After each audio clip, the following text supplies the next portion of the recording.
Dito po ngayon sa punto po ng inflation nga, doktor, ano po ang pinakamataas o para tinamaan po sa usapin po ng supplies ninyo para sa mga pasyente?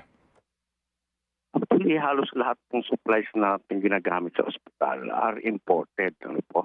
Although dito natin kinukuha yan, pero distributor lang po yung mga yan.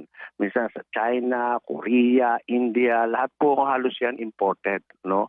Yung ating mga gloves, mask, yung mga ginagamit natin sa suero, lahat po halos yan imported. Ano po? Mabuti nga po, at least yung ibang gamot natin, medyo na mamanufacture dito sa atin na, ano, may mga laboratories tayo dito na hopefully na ikokontrol nila ang cost ng mga gamot, ano.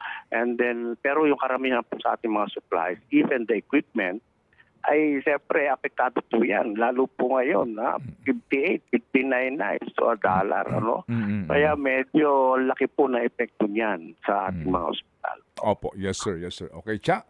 Opo. Okay.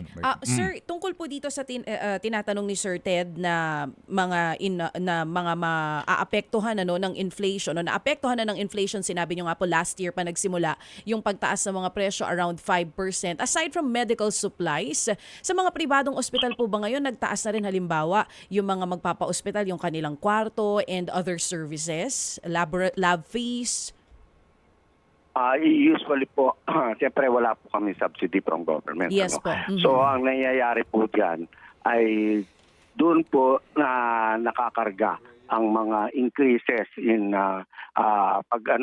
halimbawa, tumaas po ang sweldo ng halos lahat. Ano? Ang nurses po nag-umpisa dyan, pharmacies, medtech, radtech, etc. Lahat po yan tumaas. Ano? And then, of course, yun nga, yung cost po ng goods na ating binibigay sa pasyente, tumaas din po. And doon po lang po kinukuha yan, usually sa services na ino-offer natin sa ating mga pasyente.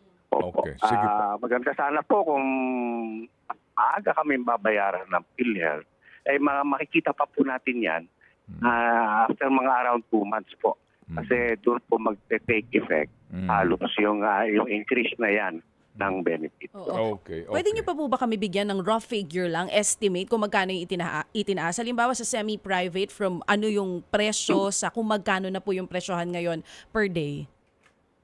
At siguro po, hindi sobra sa 10% yan. Mga around 5% lang po usually ang ini-increase niyan. Sa mga ganong klase po. Pero dito po sa ating benefits naman sa PhilHealth, alam po, halos nagdoble yan. Cesarean section dati na 19,000. Ngayon 37,000 na po ang nadideduct. Almost double. Ayun nga po, ang sabi namin ay okay, maganda yan para sa pasyente. Pero sana naman ibalik agad sa amin para maayos pa rin namin ang aming operational expenses.